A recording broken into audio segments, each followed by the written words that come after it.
Bienvenue à Mystères éternels. Ce soir, sous le carillon glacé d'une horloge au gui, un village tranquille cache un secret mortel. Miss Marple écoute, observe et attend l'heure où la vérité frappera. D'où venez-vous avec nous ce soir? Versez-vous quelque chose de chaud, fermez les rideaux et laissez le mystère commencer. La neige avait cessé juste 1 heure avant le coup de gui de l'horloge. Au sommet du clocher en bois, près de l'église Sainte-Mildred, les feuilles de lierre et de houx sculptées de l'horloge étaient saupoudrées d'un léger sucre givré, scintillant faiblement sous le soleil de l'après-midi. De tous les coins du village, les notables, les curieux et les simples curieux sillonnaient la verdure, leurs bottes crissant sur les sentiers salés, leurs écharpes bien serrées, le regard attentif. Dans la salle paroissiale, Miss Jane Marple était assise, les gants pliés sur les genoux, l'air d'une attention douce. La célébration annuelle de Noël, comme le vicaire Witherby s'obstinait à l'appeler, tenait à la fois de la crèche, de la vente aux enchères caritatives et du thermomètre social. La présence était obligatoire, bien que jamais explicitement mentionnée. On pouvait y jauger qui était tombé en disgrâce, qui s'était élevé et qui portait des bijoux empruntés. Serait ponctuel, pensez-vous, chuchota Madame Bloxham en se penchant vers Mademoiselle Marple, alors qu'elles étaient assises au 2e rang de chaises grinçantes. Il est suisse, dit Miss Marple avec douceur, et donc statistiquement enclin à la ponctualité, bien que les cloches elles-mêmes soient Kemers, quelque peu anglaises, et donc souvent en retard. Celui en question était M. Hartwich, récemment arrivé un horloger, un homme élégant, au charme curieux, engagé pour restaurer l'horloge en forme de gui de l'église à temps, pour la cérémonie de Noël. Il est apparu à St. Mary Mead en octobre et, avec la précision d'un homme habitué au rouage et au silence, avait évité presque tous les ragots, bien qu'il en fût constamment le sujet. « C'est étrange, dit Madame Bloxham, les yeux plissés. Comment on peut être si présent, et pourtant si inconnu ?» La cloche sonna 3h, 14h05, 5 coups précis. L'horloge s'était réveillée. Un murmure d'admiration polie parcourut la salle comme une ondulation sur un tissu de satin. Derrière la table de vente improvisée, le colonel Blake ajusta son gilet, demanda le silence, et annonça que les enchères commencèrent par la couronne symbolique annuelle. Mademoiselle Dampier, désormais en deuil permanent d'un frère disparu depuis longtemps, enchérit 3 shillings et ne fut pas surprise.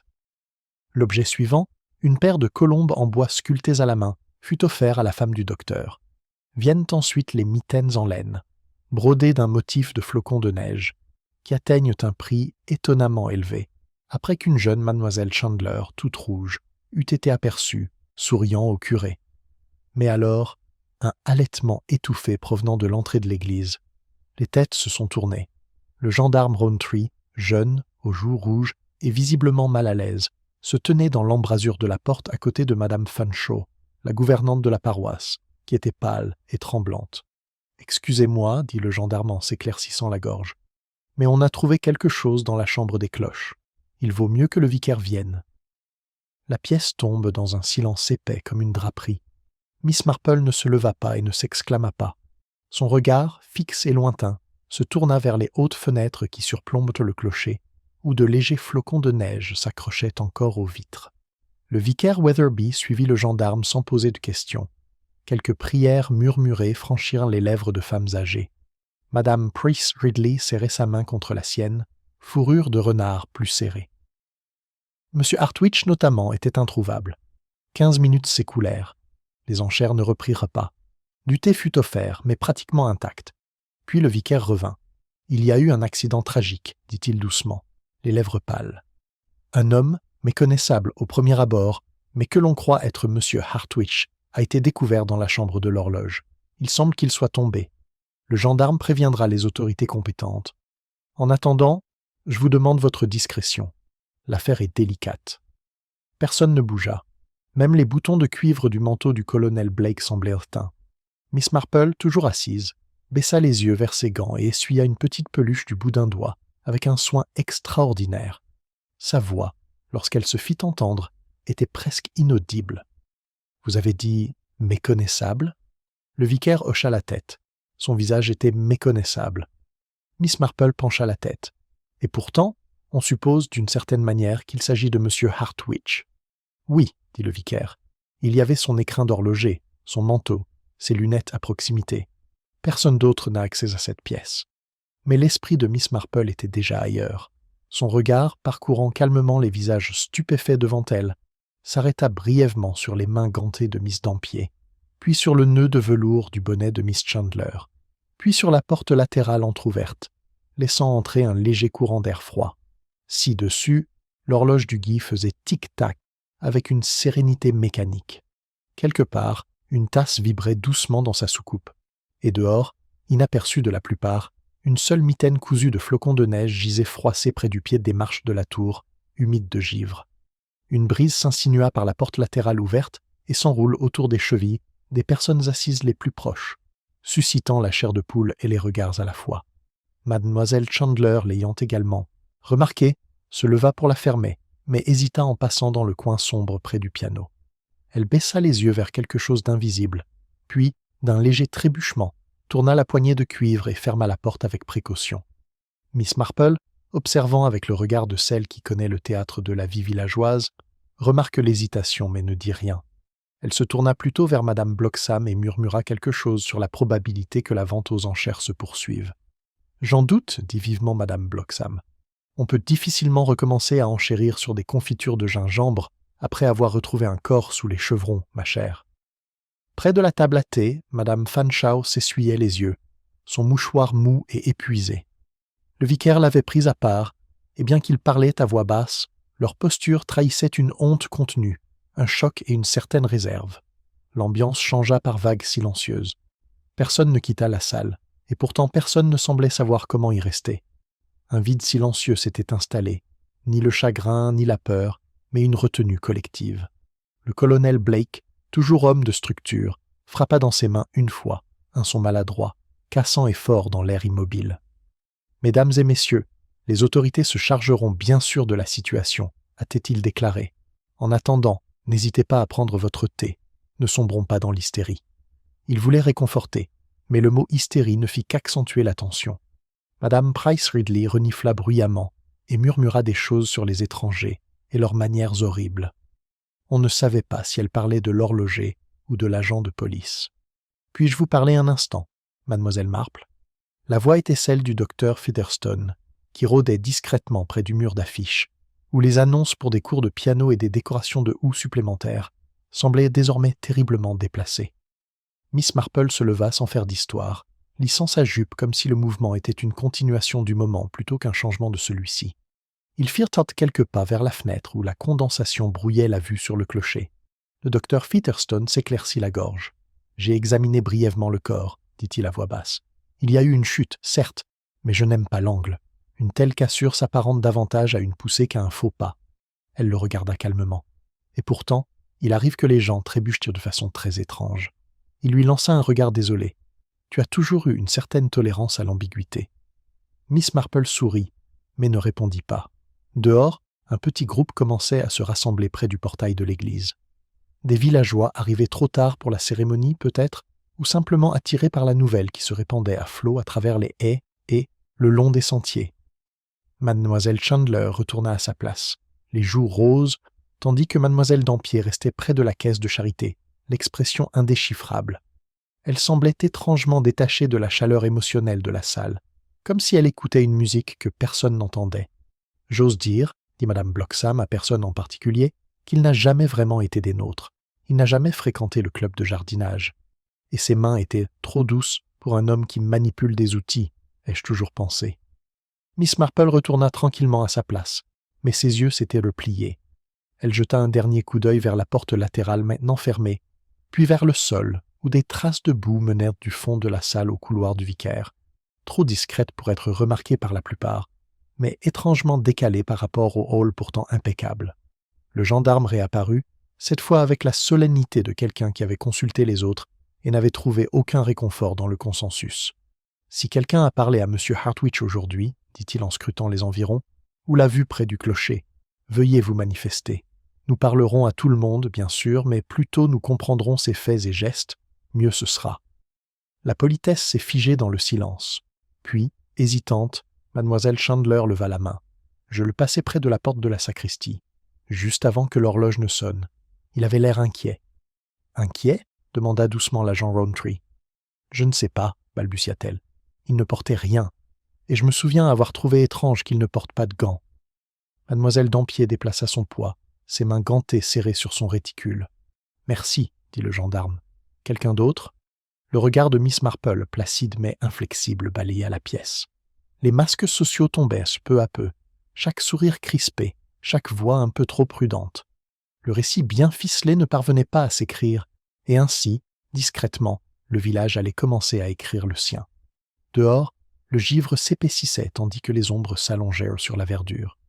Quelque part, juste sous la neige, une seconde moufle attendait sa jumelle, inaperçue, dont la couture rappelait celle de la tour. Mais celle-ci, contrairement à l'autre, était déchirée. La mitaine déchirée gisait cachée sous un amas de neige près du chemin de la chapelle, sa laine humide se transformant lentement en glace. Juste au-delà, des pas s'entrecroisent, un brouhaha d'arrivée et de départ. Rares étaient ceux qui avaient remarqué son absence. Encore moins auraient pu l'associer à la terreur silencieuse qui s'abattait sur Sainte-Mary-Mead comme une seconde chute de neige. Dans le hall, Madame Fanshawe avait été attirée dans le salon du vicaire avec du thé et une dose de réconfort. L'assemblée, qui murmurait encore par groupes comme des oiseaux effrayés, commençait à se disperser, s'égrenant au compte-gouttes, avec des regards nerveux et des demi-promesses polies de faire son possible si nécessaire. Miss Marple resta assise. Ses mains, toujours gantées, reposent délicatement sur son sac à main, mais son attention n'était pas tournée vers elle-même. Elle regarda Miss Dampier partir seule, son voile tiré un peu plus bas que nécessaire. Puis le colonel Blake, flanqué du médecin et de l'agent, échangèrent quelques mots près de la porte, trop bas pour être portés, mais pas assez pour masquer la raideur de leurs épaules. Miss Chandler s'attarda plus longtemps que la plupart, proposant d'aider à ranger sa jeunesse et son teint désormais terni par le poids des implications. Elle s'agenouilla pour ramasser les feuilles de cantiques éparpillées qui avaient flotté dans le tumulte précédent. « Vous avez remarqué son absence de gants » dit Miss Marple doucement, presque sur le ton de la conversation. Mademoiselle Chandler leva les yeux, surprise. « Oui, ça m'a frappé, je suppose. Une journée froide pour ne pas les porter. J'ai cru qu'il les avait oubliés, dit-elle trop vite. Puis elle marque une pause. Ou peut-être s'attendait-il à utiliser ses mains. La rougeur qui lui montait aux joues n'était pas gênante, c'était le calcul qui rattrapait l'instinct. Le connaissiez-vous bien ? Le ton de Miss Marple était doux comme du lait. Pas vraiment, juste pour hocher la tête dans la ruelle. Et une fois, il m'a demandé de traduire quelque chose, en allemand, sur une vieille facture. Miss Marple inclina légèrement la tête. Curieux ? Pas français ? Non. Il a dit que c'était une erreur d'un fournisseur zurichois. Mais je n'y comprenais rien, surtout les chiffres. Et il t'a remercié. Oh oui, dit-elle en se levant brusquement. Très polie, très prudente. La fille s'occupa des derniers papiers, mais ses mains tremblaient légèrement tandis qu'elle les rangeait. Dehors, les dernières lueurs du ciel commençaient à s'estomper. Une douce cloche sonna quelque part, sans lien avec l'horloge à Guy, mais lui faisant faiblement écho, comme par une imitation ironique. Le docteur Featherstone revint de l'église avec des bottes boueuses et les yeux cernés. Il était ému, dit-il au colonel Blake d'une voix presque intimiste. On l'a emmené à l'infirmerie pour un examen approfondi. Mais je persiste à penser que ça ne va pas. Le colonel Blake croisa les bras. Aucun signe de lutte, pas de blessures évidentes, concéda le médecin. Mais pas de gants, et pourtant des engelures au bout des doigts.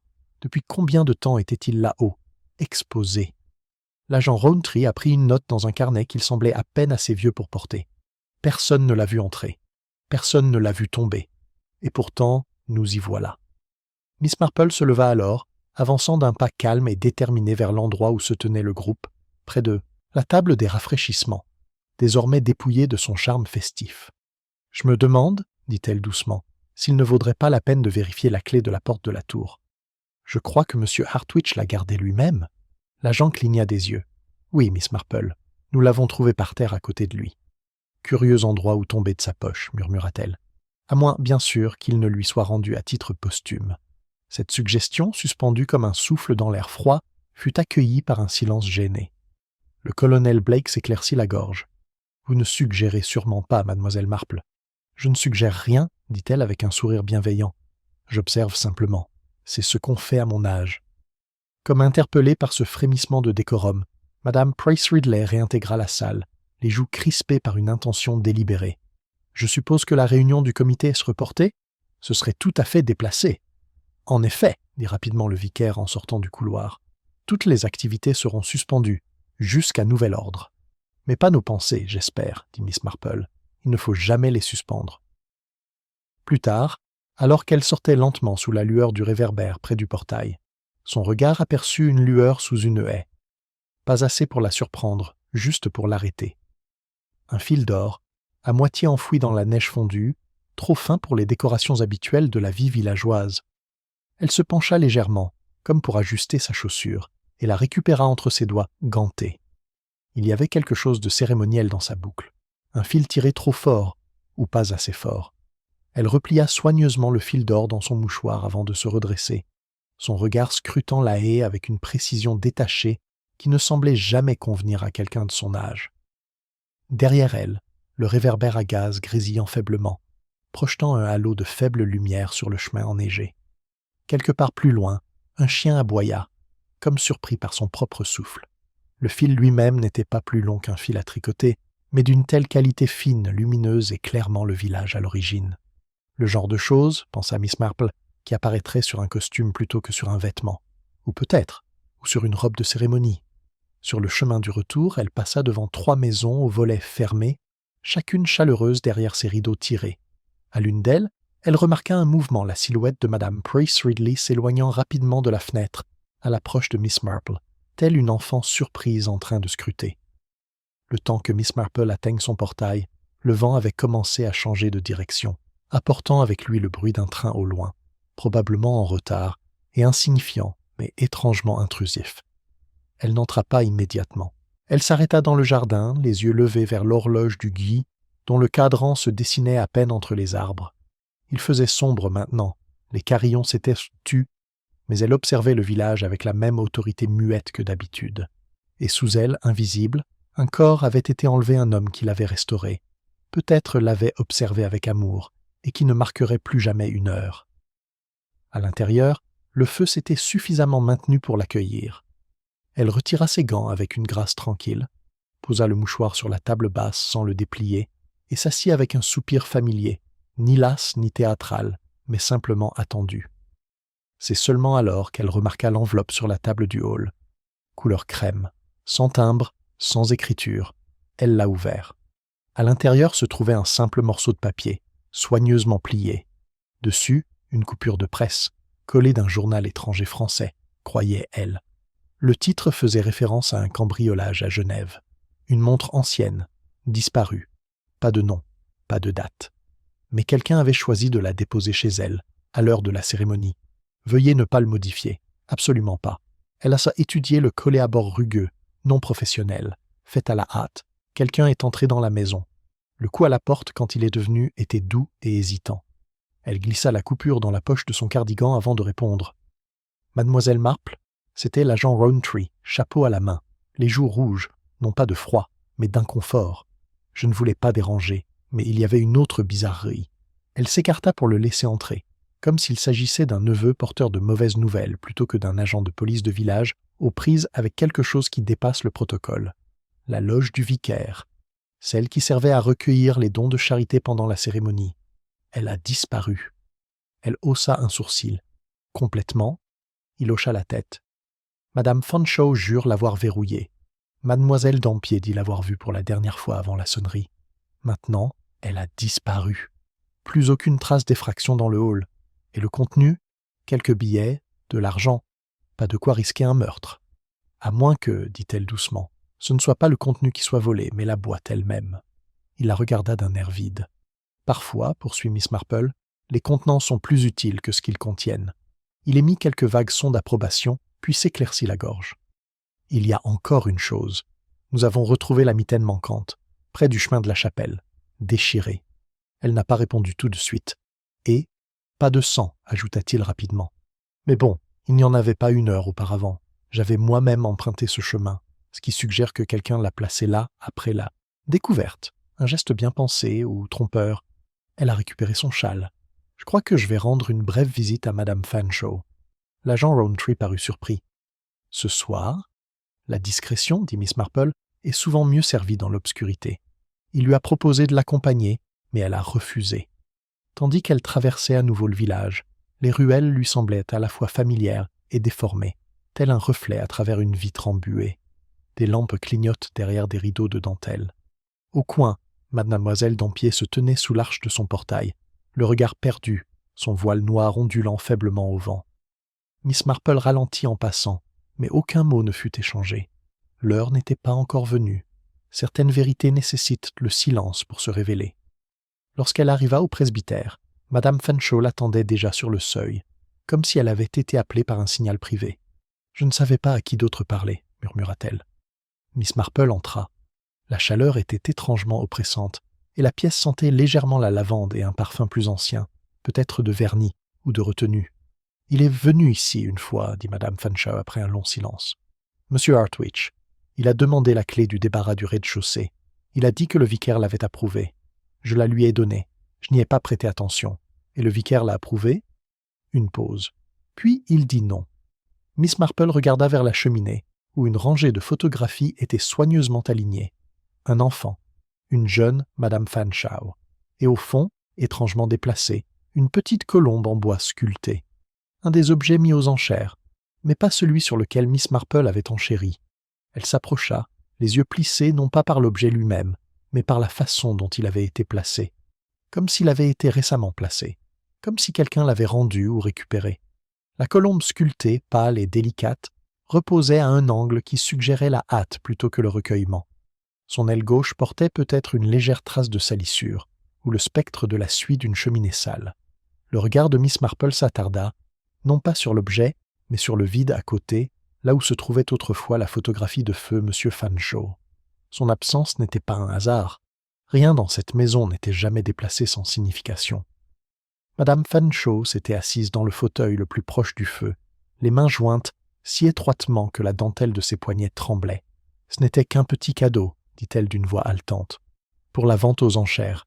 Je pensais que personne ne remarquerait si je le retirais. »« Mais quelqu'un l'a fait, » répondit Miss Marple, son regard se reportant sur la cheminée. « Il y a toujours quelqu'un qui le fait. » Madame Fanshawe laissa échapper un soupir rauque. « Je voulais seulement éviter toute gêne. Mon neveu l'avait fait quand il était au sanatorium. Ça aurait suscité la pitié, pas le prix. Et pourtant, dit doucement Miss Marple, il a fini par revenir ici, après la mort. » Le silence s'installa lentement entre eux. Le seul bruit était le faible tic-tac d'une horloge de cheminée, plus petite, plus modeste que celle à Guy, mais tout aussi persistante. « Je n'ai pas fait d'offre, » admit Madame Fanshawe. « Je n'en avais pas les moyens, mais quelqu'un a dû me le rendre. C'est ce qui me perturbe. Pas de mots, juste là. » « Ou peut-être, » murmura Miss Marple, « qu'il n'est jamais parti. » La tête de Madame Fanshawe se releva brusquement. « Pardon ? Les gens disent souvent qu'ils ont donné quelque chose, poursuivit Miss Marple, alors qu'en réalité, ils n'avaient jamais eu l'intention de s'en séparer. Un cadeau qui cache un secret est très difficile à dévoiler, la gouvernante se raidit. Vous parlez par énigmes, Miss Marple. Je les observe, dit-elle en se levant doucement. Les énigmes révèlent plus que les réponses, parfois. Le vent s'était levé tandis que Miss Marple rentrait chez elle, transformant les haies en sentinelles murmurantes. Elle s'arrêta de nouveau près du chemin de la chapelle, où la mitaine déchirée avait été retrouvée. De faibles empreintes se lisaient maintenant dans la neige, comme si quelqu'un s'était agenouillé brièvement ou avait laissé tomber quelque chose avant de poursuivre sa route. À St. Mary Mead, même les empreintes de pas ne disaient que des demi-vérités. Le matin arriva sans tambour ni trompette. Le village s'agita avec une retenue prudente, comme s'il craignait d'éveiller ses propres soupçons. Chez l'épicier, les voix étaient montées plus basses que d'habitude. À la poste, les mains s'attardèrent sur les plateaux à pièces une seconde de trop. La respectabilité était devenue un exercice d'équilibriste, avec écharpe et bottes cirées. À l'église, les préparatifs pour un rassemblement reporté se poursuivaient tranquillement. Les yeux du pasteur étaient cernés d'insomnie, mais sa voix restait posée. Mademoiselle Dampier, étrangement ponctuelle, avait apporté un petit panier d'écorces confites, comme pour rétablir la normalité par la force. Miss Marple arriva peu après, l'air toujours aussi serein, mais son regard se posa avec une acuité inhabituelle sur la porte ouverte de la sacristie. Un léger courant d'air transportait un parfum de cire à métaux et de fleurs séchées. « Mademoiselle Marple, dit le vicaire, je tiens à vous présenter à nouveau mes excuses pour le dérangement. Cela a été très éprouvant. » Elle hocha gentiment la tête. La perte, quelle qu'en soit la forme, bouleverse toujours le cours des choses. Vous croyez que c'était une perte ? Sa tête s'inclina légèrement. Je trouve utile, face à l'incertitude, de commencer par faire preuve de sincérité. Il ne semblait pas sûr de savoir s'il s'agissait d'un éloge ou d'un reproche. Miss Chandler apparut à ce moment, un presse-papier à la main. Elle portait un ruban dans ses cheveux dorés, impeccable, bien trop fin pour une fille aussi modeste. Le regard de Miss Marple le remarqua, s'arrêta, puis se détourna. Le sourire de la jeune fille vacilla lorsqu'elle remarqua la direction du regard de Miss Marple. « C'était un cadeau, dit-elle rapidement. De la part de M. Hartwich.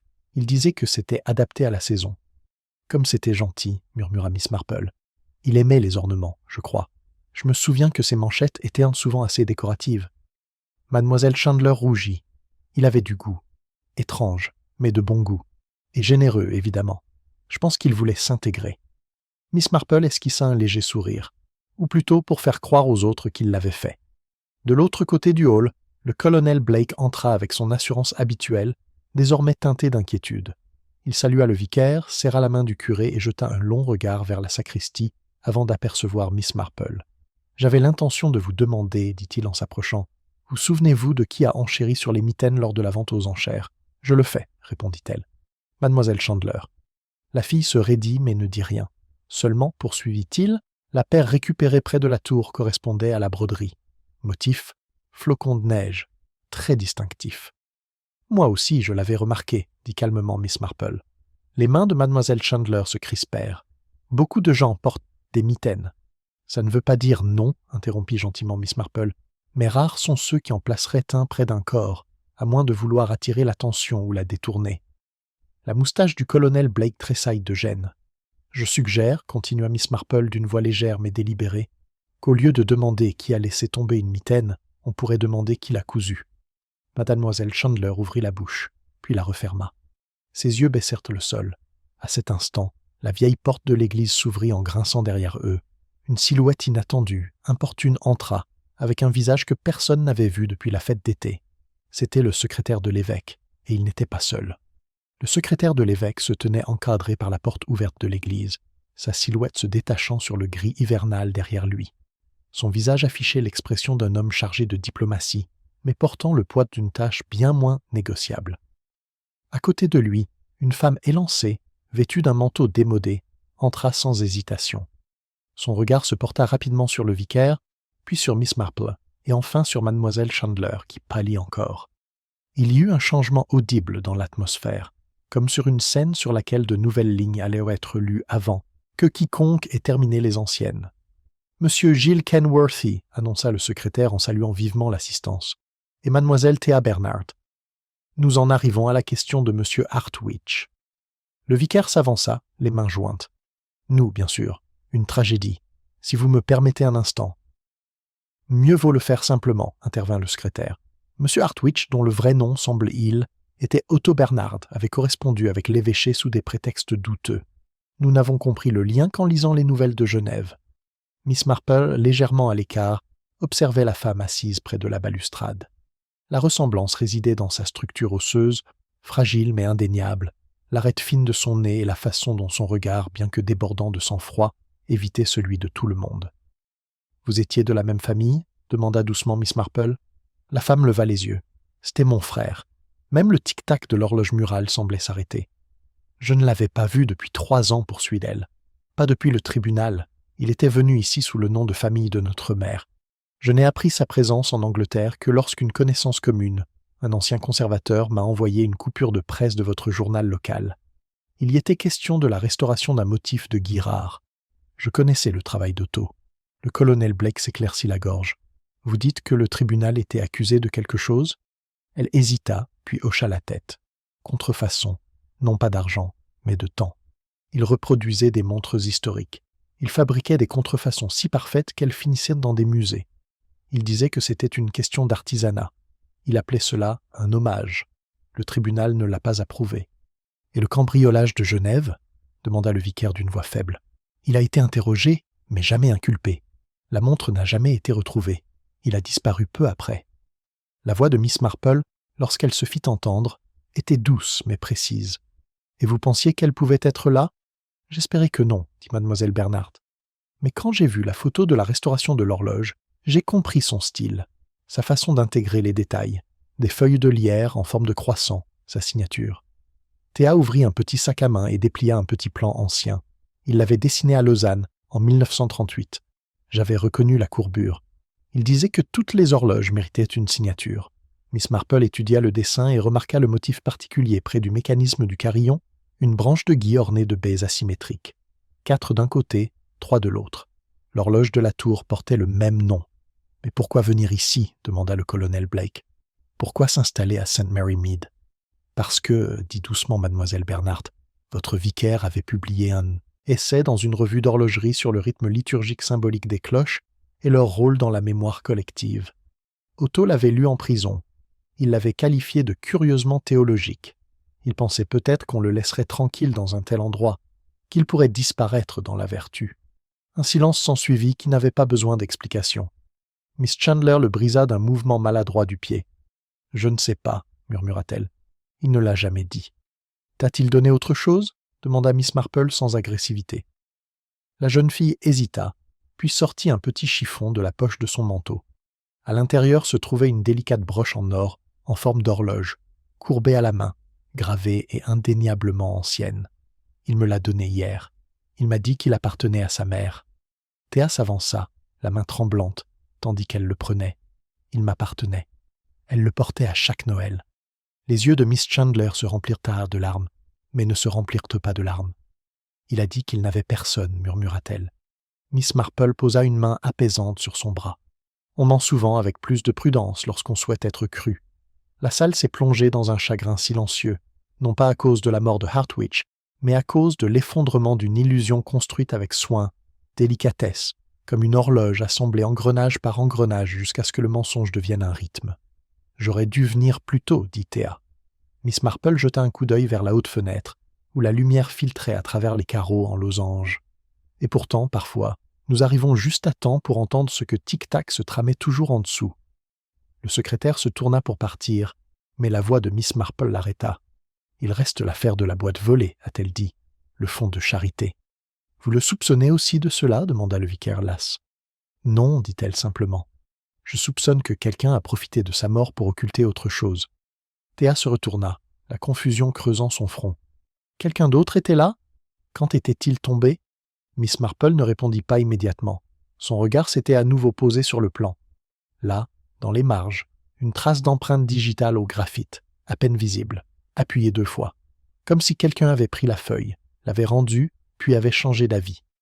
Miss Marple fixait la double empreinte sur la lampe à plan, tachée, mais indéniablement délibérée. On ne revenait à un plan que pour le réviser ou le défaire. Derrière elle, les murmures de Théa Bernhardt et de M. Kenworthy flottaient comme une fumée, étouffés, tendus, traversés par une affection ancienne et un malaise présent.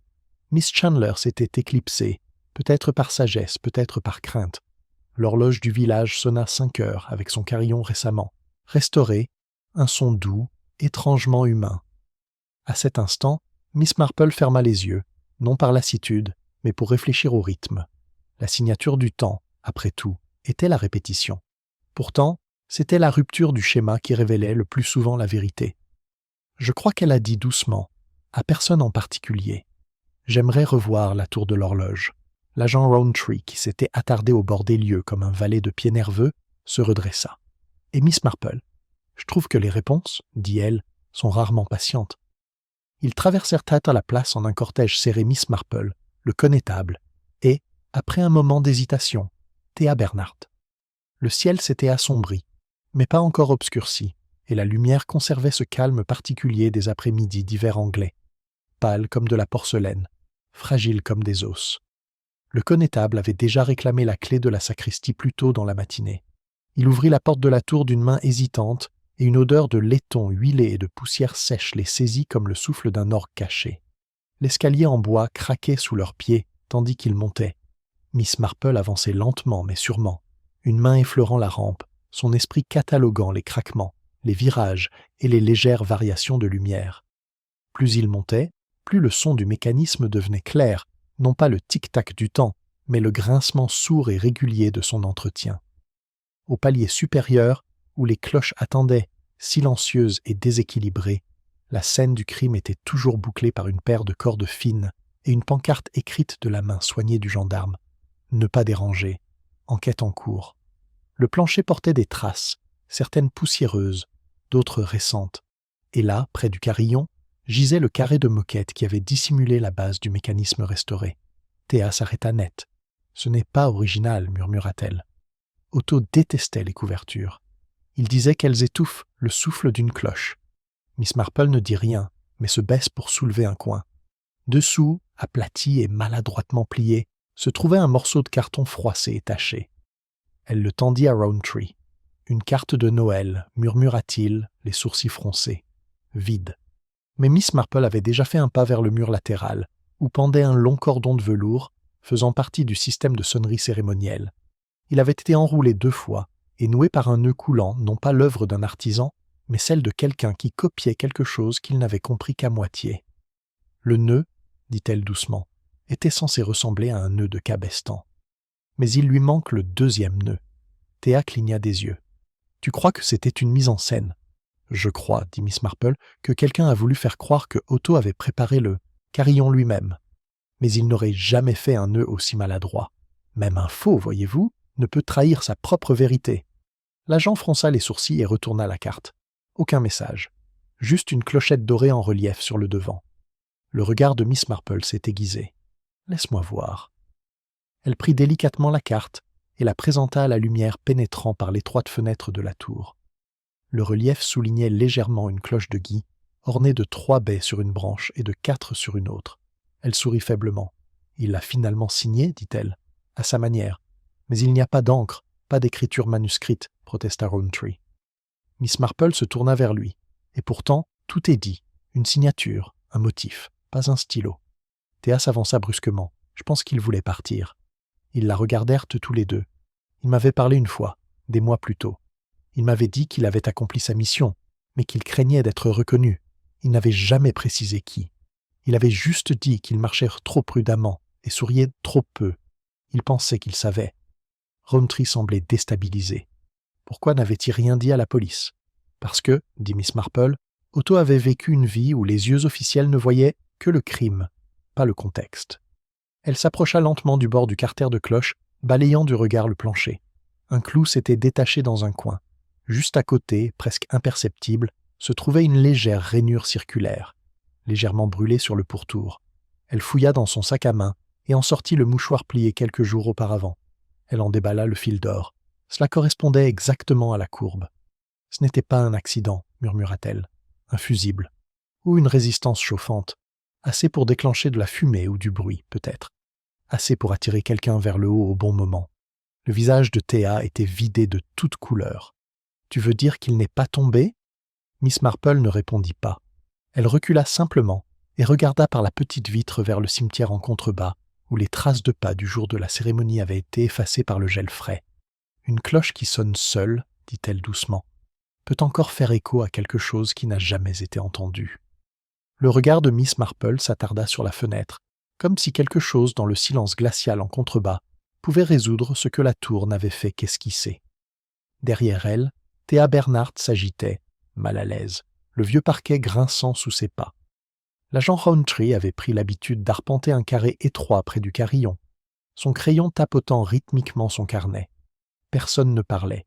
Puis, tranquillement, Miss Marple se détourna de la fenêtre. « Je crois, constable, dit-elle, que nous devons désormais nous préoccuper moins de la manière dont M. Hartwich est mort, et davantage de savoir qui a souhaité sa disparition, avant qu'il puisse révéler quelque chose. » Il leva brusquement les yeux. « Tu crois qu'il comptait avouer ?»« Je pense, dit Miss Marple, qu'il avait déjà commencé. » Elle désigna la carte que le policier tenait encore. Il existe de nombreux types de lettres. Certaines ne sont pas écrites à l'encre. Ils descendirent la tour en silence. Dehors, le ciel avait pris cette teinte d'acier si particulière, aux fins d'après-midi d'hiver, lorsque les ombres tombent tôt et que les intentions se grisent avec elles. Le regard de Miss Marple s'habitua rapidement à la lumière, balayant le verre tandis qu'elle s'arrête devant le portail. Madame Dampier était là, ni près de l'église, ni par hasard, mais dans une immobilité théâtrale près du monument aux morts, les mains gantées jointes, le regard fixé sur la tour. Elle ne sursauta pas à leur approche. En fait, elle bougea à peine, si ce n'est un lent hochement de tête. « Quel dommage, dit-elle sans broncher.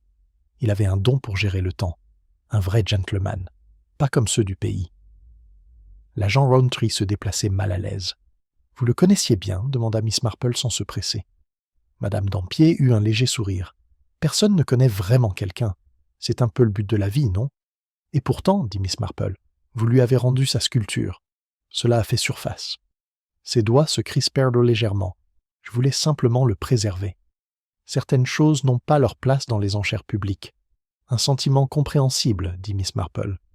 Mais on peut se demander ce qui aurait pu lui être rendu. Un secret, une vieille menace, un souvenir. » Madame Dampier baissa les yeux. « Il m'a demandé un jour si je croyais à la restauration, à quoi que ce soit. Je lui ai dit que cela dépendait de ce qu'il fallait d'abord recouvrir. »« Vraiment ?» demanda Miss Marple. « Y croire ?» Une pause. « Non. Il était toujours en train de polir quelque chose qui était déjà cassé. » Elle poursuit son chemin, marchant vers la rangée de maisons couvertes de lierre, comme si la conversation n'avait jamais eu lieu. Miss Marple la regarda jusqu'à ce qu'elle disparaisse derrière une haie d'ifs. L'agent soupira. « On dirait qu'ils citent tous quelque chose ces temps-ci. »« Ils le sont, » dit Miss Marple, « eux-mêmes, pour la plupart. » Ils se séparèrent à la poste, et Miss Marple se dirigea vers la rue principale, où les rideaux commençaient à baisser et où les lampes vacillaient aux fenêtres, tels de lents clins d'œil prudents. Elle passe devant la boulangerie, fermée tôt le matin.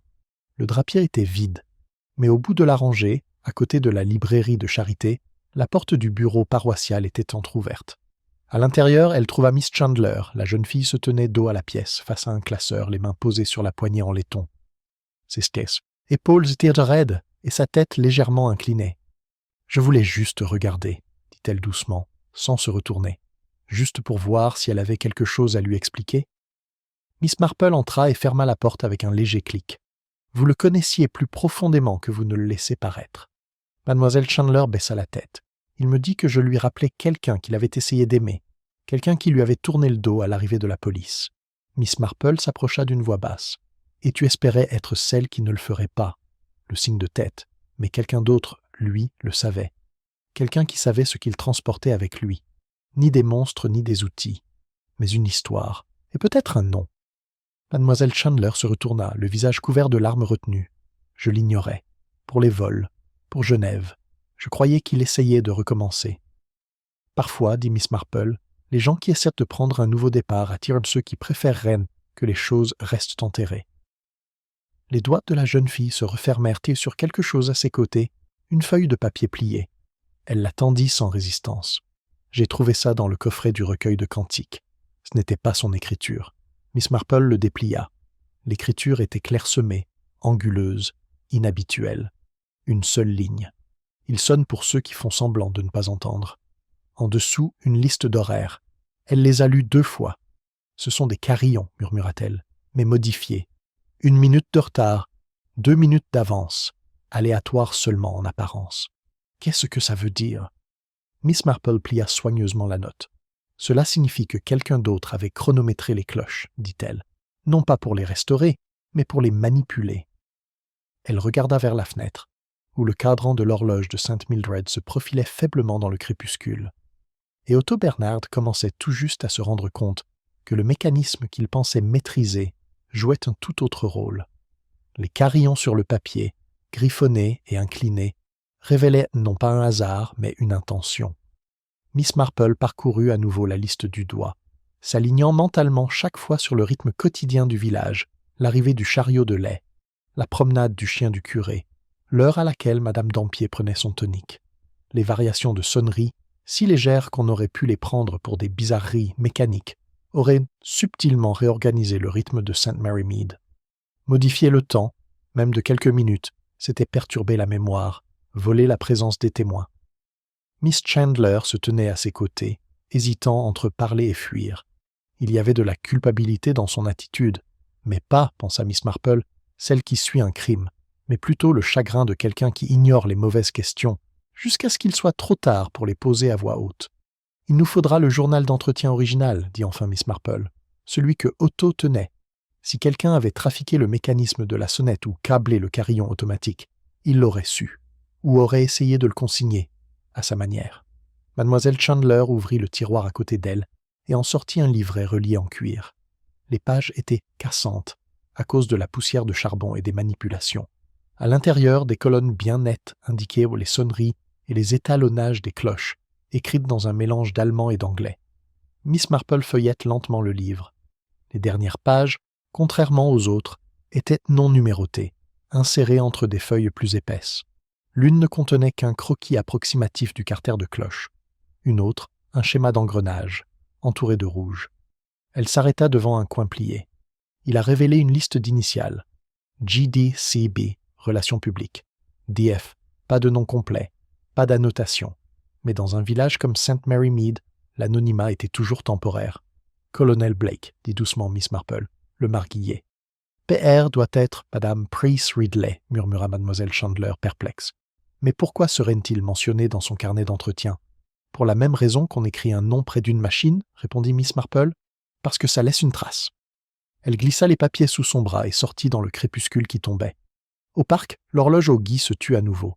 Les réparations avaient été interrompues, et ses aiguilles, magnifiquement restaurées, indiquaient désormais, immobiles, 6h30. Miss Marple les observa un instant, puis se dirigea vers le presbytère, où un mince filet de lumière filtrait sous la porte du bureau. À l'intérieur, le vicaire Weatherby leva les yeux, mi-saisi de surprise, mi-soulagé. « Mademoiselle Marple, j'espérais que vous viendriez. Avez-vous chronométré vos carillons, vicaire ?» demanda-t-elle doucement en lui tendant la liste. Il fronça les sourcils et les examina. « Ce ne sont pas les miennes. Nos cloches sont préprogrammées maintenant. Monsieur Hart Bernard s'en est occupé. Et tu n'as jamais remarqué de changement. Je pensais qu'il les détestait peut-être, ou qu'il s'adapterait à la lumière du jour. Je lui faisais confiance. C'était probablement son erreur, dit. Il se rassit, pâle. Soupçonnez-vous un sabotage? Je soupçonne un récit réécrit minute par minute jusqu'à ce que la fin convienne à quelqu'un d'autre. Elle posa devant lui l'autre papier, la liste des initiales. Il hésite. Je les reconnais tous. John Dampier, le colonel Blake, Patricia Ridley, Daphne Fanshawe. Miss Marple hocha la tête. Chacun d'eux avait les clés de cette église. Mais pourquoi le ferait-il? Sa voix s'éteignit. Peut-être qu'il ne savait pas. Tout, dit-elle. Ou pas au début. Dans le hall, une cloche sonna, pas celle de la tour, le minuteur de la cuisine. Une odeur de plat trop cuit envahit la pièce. J'ai peur que le dîner ne soit une perte, dit le vicaire en essayant de sourire. Miss Marple ne l'a pas rendu. J'aimerais parler à nouveau à Madame Fanshawe. Elle trouva la gouvernante dans le salon du presbytère, en train de plier du linge qui n'avait plus besoin d'être plié. La femme sursauta à l'entrée de Miss Marple, mais reprit rapidement son travail. « Étrange affaire, tout cela, dit-elle d'un ton neutre. Pauvre homme. Vous avez rendu la sculpture, dit Miss Marple. Madame Fanshawe marque une pause. Il est resté sur mon bureau. Aucune note? Elle secoua la tête. Ce n'est qu'au moment où je l'ai pris qu'il était chaud. Le silence entre eux était dur. Tu étais dans la tour ce soir-là. Madame Fanshawe commença, puis s'arrêta. Miss Marple attendait. Le linge glissa légèrement dans les mains de la femme. Je ne voulais pas lui faire de mal, murmura-t-elle. Non, mais quelqu'un d'autre l'a fait. Je suis simplement allé lui parler. Du bruit, des changements apportés aux cloches. Les gens se plaignaient, même si c'était perturbant. Je lui ai demandé de les annuler, et il a simplement souri. Ce temps appartenait à ceux qui le remarquaient. « Est-ce qu'il t'a montré le journal ?» Madame Fanshawe hésita. Il dit que les noms seraient retenus, même si personne ne les écoutait pour le moment. Miss Marple hocha la tête. C'est toujours le cas. Dehors, le carillon sonna une fois, un vieux coup d'essai résonnant dans la tour vide. Et de l'autre côté de la verdure, devant la porte d'entrée du colonel Blake, une silhouette mince vêtue d'un manteau de voyage souleva le loquet sans frapper. Le loquet claqua doucement, et Thea Bernard franchit le seuil du hall d'entrée du colonel Blake, inaperçu l'espace d'un instant, puis confronté à un léger mouvement. L'intérieur sentait le tabac et la cire d'abeille. L'atmosphère était chargée d'une sorte d'ordre masculin, chaque dos de livre parfaitement aligné, chaque coussin disposé avec une symétrie militaire. Elle s'arrêta sur le seuil, incertaine si sa présence était attendue ou simplement tolérée. Le colonel Blake sortit de son bureau, les yeux plissés tandis qu'il la contemplait. « Mademoiselle Bernard, quelle surprise! Je crois que tu as quelque chose qui appartient à mon frère, dit-elle doucement. La pose du colonel était savamment mesurée. Je ne connaissais cet homme que professionnellement. Un artisan, certes, mais au-delà de ça. Théa brandit la page froissée du carnet d'entretien qu'elle avait trouvé pliée dans la poche de son manteau plus tôt dans la journée. Son écriture. Et la vôtre. Pendant une brève seconde, quelque chose passa sur les traits du colonel Blake. Pas exactement de la culpabilité, mais une reconnaissance interrompue par l'irritation. Il fait un geste vers le salon. On ne devrait pas parler dans les couloirs.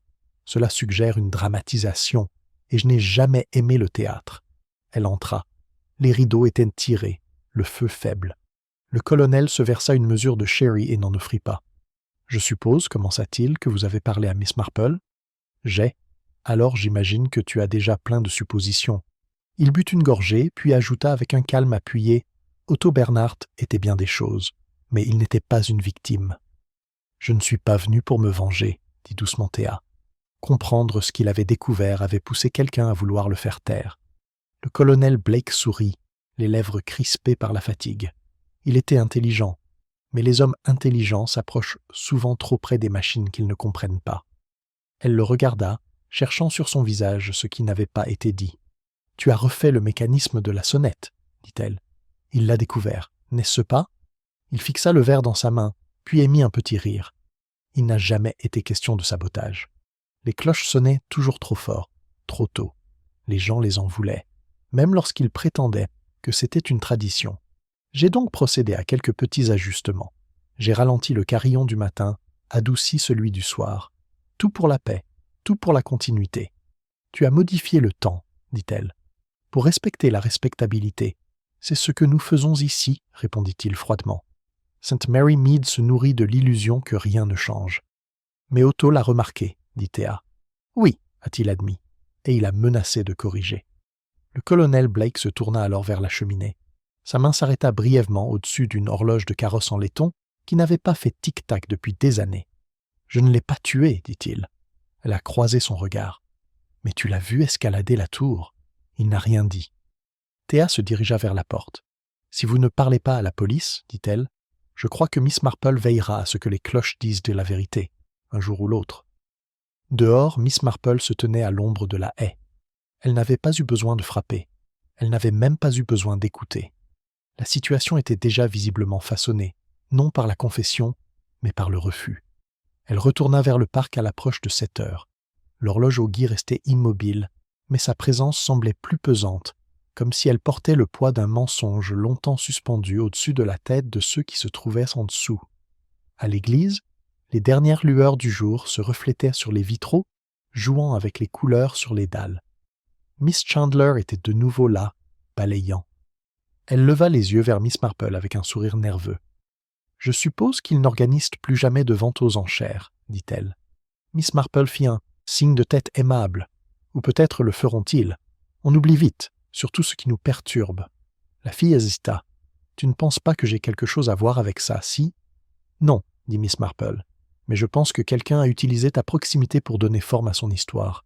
Tu étais une ombre utile derrière laquelle se tenir. » Mademoiselle Chandler fronça les sourcils. « Ça ne ressemble pas à une réponse. »« Ce n'est pas le cas, » dit Miss Marple, « mais c'est un début. » Elle dépassa la jeune fille et entra dans la sacristie, où les restes de l'urne athée reposent encore, vides et négligés.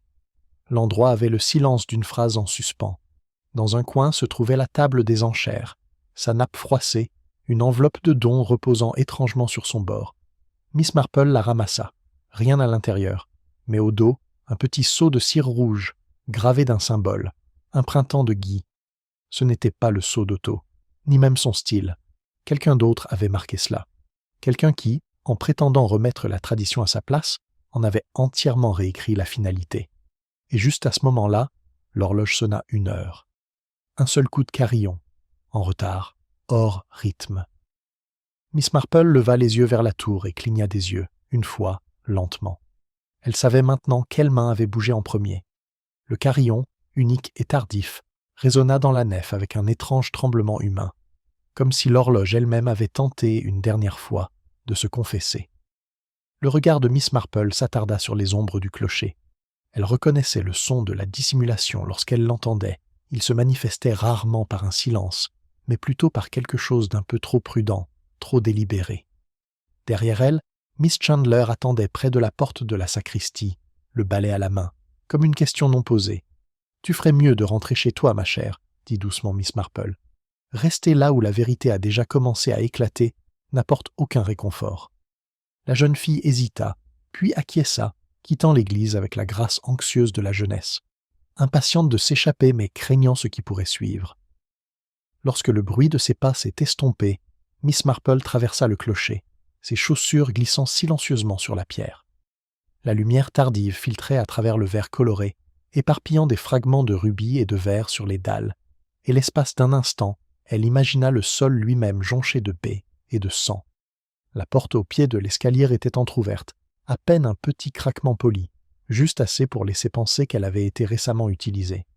Elle l'ouvrit en grand et grimpa, la main fermement posée sur la rampe. L'air était plus froid, plus haut, chargé de métal et de poussière. Elle s'arrêta sur le palier, remarquant l'irrégularité de la moquette, et les traces de doigts fraîches sur le levier en laiton de la sonnerie. Pas celle du gendarme. Quelqu'un est passé depuis. « Mademoiselle Marple, » dit une voix venue d'en haut. Le colonel Blake descendit lentement, le visage empreint du calme d'un homme prêt à donner trop peu d'explications. Il tenait un chiffon dans une main et une bougie dans l'autre. « J'espérais pouvoir ranger avant que quelqu'un d'autre ne vienne fouiner, » dit-il d'un ton léger. Elle le regarda avec un intérêt modéré. « Je trouve que l'ordre est souvent le prélude à la destruction, colonel. On met les choses en ordre avant de les ranger. » Il sourit faiblement, mais son malaise était palpable.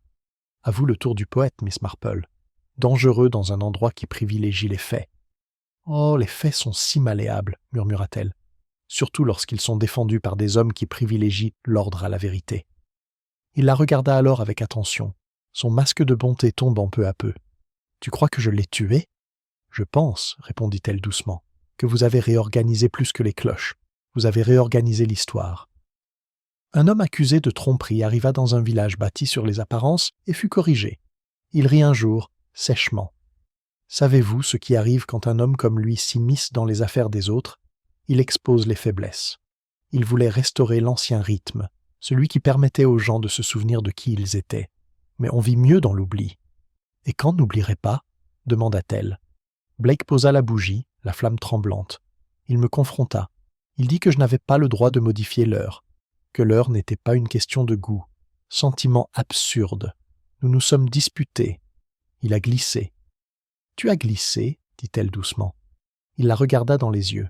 « Tu préférerais que je le pousse ?»« Non, dit-elle. Je pense que tu étais plus intelligent que ça. » Le silence entre eux s'épaissit, seulement comblé par le léger tic-tac du mécanisme derrière elle. Miss Marple fait un pas en avant, sa voix baissant jusqu'à devenir presque tendre. « Tu as noué le cordon pour maintenir le marteau de la cloche, une piètre imitation de sa propre méthode. Tu as utilisé son propre fil d'or, n'est-ce pas, pour que le nœud paraisse être le sien. Puis tu as modifié une fois de plus les temps de sonnerie, de sorte que, lorsque le décès serait découvert, sa main semblerait être celle qui avait semé la confusion. » Il ne dit rien. La lueur de la bougie vacillait sur ses traits de devoir.